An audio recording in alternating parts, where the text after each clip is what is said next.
Today, I am going to show you how to create your own homeschool curriculum. I know it may seem intimidating to do something like this, especially if you're new to homeschooling, but what I hope to outline for you today is that a lot of the information you are looking for is already on the web. It's just a matter of putting those research skills to use and finding it. What really helps me when planning curriculums is when I don't think, oh, I've got to plan everything out for the entire school year. But instead, I just think, okay, what are we going to cover from month to month? What are we going to cover each week of that month? And what would I like to do for each day in a week? And doing it that way, it really helps me out. So today, what we are using is the GeorgiaStandards.org website. For every state, the standards are different. One of the best things about homeschooling is you're able to decide exactly what it is your students are learning. One of the things that I like to do is look at the standards for some of these other states. For instance, here are the top 3 K through 12 programs in our nation. What I will do is look at the standards they've set for their students and compare it to the standards which have been set for students in my own state. I will then make the necessary adjustments to my students' curriculums. The different workbooks that I've purchased for them, a lot of them are divided by grade, and so I will look at the table of contents. If I notice that there's something that is not covered in a particular subject in the standards that I'm researching online, then I will definitely add that into their curriculum as I'm preparing it. So let's get back to the website, the GeorgiaStandards.org website. I don't have any affiliation with them at all, but they have a wealth of information on here that we'll get into a little later.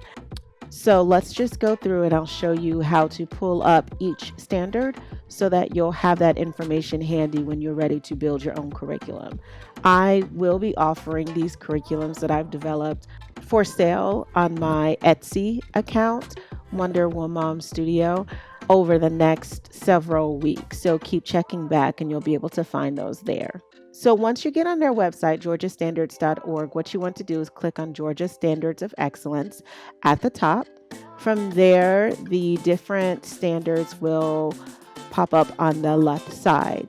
The steps I'm showing you now, you will repeat with each of the subjects that you see listed here on the screen. You can add additional subjects to your curriculum. For instance, I've added Bible to my students' curriculum, as well as a subject called enrichment, where they work on life skills. They work on developing their own business ideas. I teach them about the stock market and investing, or they may just work on organization skills and getting their classroom in order.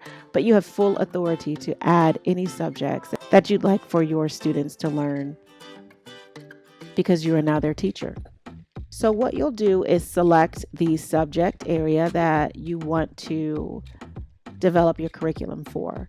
We're going to start with math. So you'll notice that I've selected the heading mathematics, and underneath the heading, I've selected the subheading 6 through 8. That is for middle school.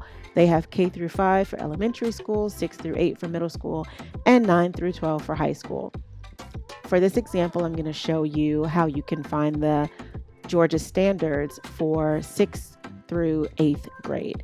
So after you've selected that subheading of 6 through 8, over to the right, where it says grade 6, you will select curriculum map. If you wanted to go through each of these one by one that you see listed, you could do that. But I like to select curriculum map because what I've noticed is that it contains all of the information that is listed below it. But let's say you just needed to come here and go to Unit 3 specifically as you and your student were learning that portion of the curriculum. You could just come here and click on that specifically. So let's go ahead and click on Curriculum Map. Once you click on Curriculum Map, you'll see that it brings up the entire curriculum. for Georgia Standards of Excellence. I do want to point out that the curriculums do look different for different subjects as well as different grades. I'm not sure why they are not uniform, but it is the same information even though it's presented in a slightly different manner. So once you scroll down, you'll notice that they begin by breaking down the curriculum map into first semester and second semester. And underneath that, you'll find that the curriculum is broken down into different units. Underneath each of the units, you'll notice the focus of each unit. For instance, for Unit 1 in the 6th grade, the focus is number system fluency. For Unit 6 in the 6th grade, the focus is statistics. So underneath each unit and each focus, you'll find the specific standard.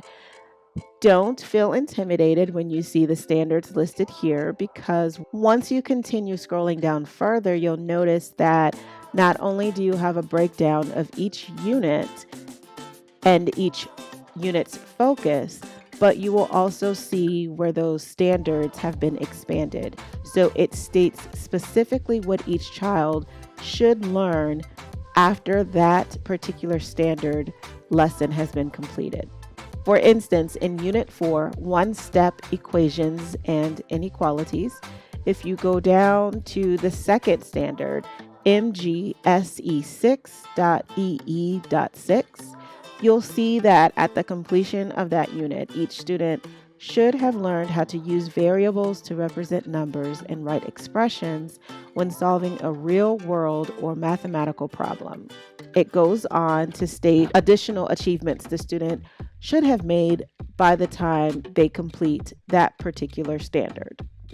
The curriculum map continues to break down each unit and each standard in a similar way as you scroll down to the bottom of this particular document. If you notice just under this heading, you'll see 8 specific standards for mathematical practice. These are the overall standards that your student should be able to demonstrate at the end of first semester. I like to include these general standings at the top of my monthly curriculum sheet so I can remember the different methods I should be using to help my students work towards reaching each of their standards throughout the month. Although we were focusing on math, if you go through each of the subjects that are listed here on this main page, you'll see that they all contain very similar information. The breakdown may look a little different, but overall, they are all quite similar, and you could use this information while you're planning the curriculum for your students. What you'll also notice with some of the subject areas is that they go into even deeper detail with what students are expected to learn. And in doing so, they provide certain learning tools that you can use when you're teaching your students.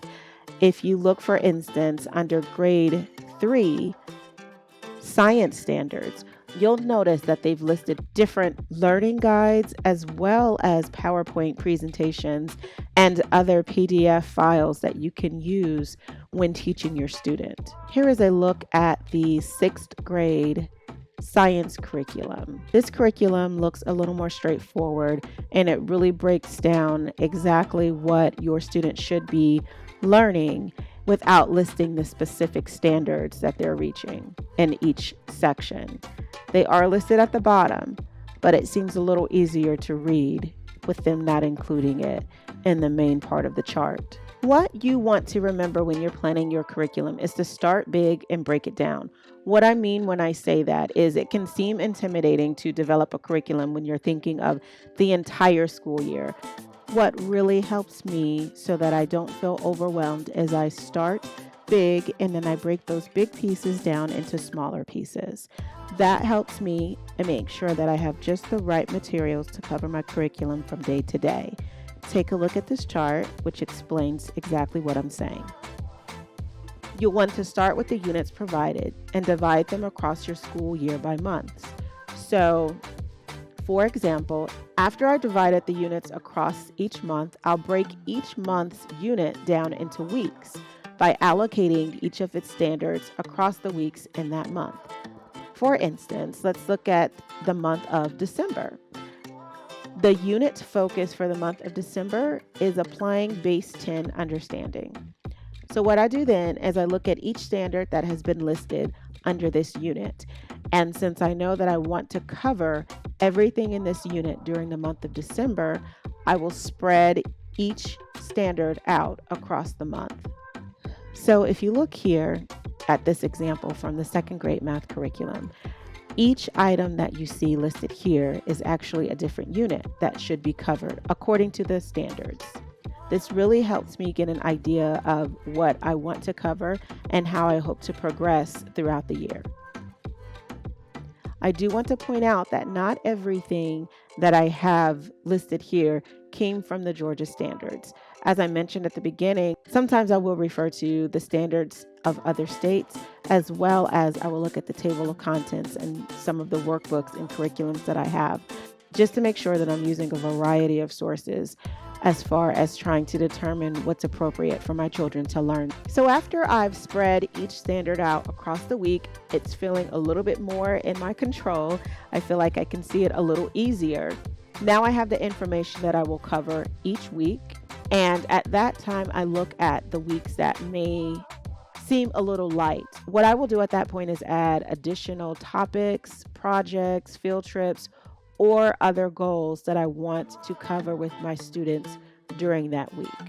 My goal is to challenge my children on a daily basis in school without overwhelming them with busy work. So when I am adding in additional topics, projects, or goals, I will usually try to make them very hands-on. You want to take into consideration any time off that you may take for holidays or vacation. That way it doesn't throw off your school year. So what I'll do now is go in and create each assignment for each week. So as you can see, developing a curriculum for your students does come with a certain amount of work and research. However, it does not take as long as it may seem as you are preparing to get into the task. Thanks for watching, everyone. I hope that you got the information that you came for. If you have any questions or have any specific areas of homeschooling that you'd like me to talk about, please leave that in a comment section. I'd love to hear from you. Please also don't forget to click like and subscribe at the bottom. Over the next few weeks, I will be adding a few curriculum guides to my Etsy shop, so be sure to check that out. Thanks so much and happy homeschooling.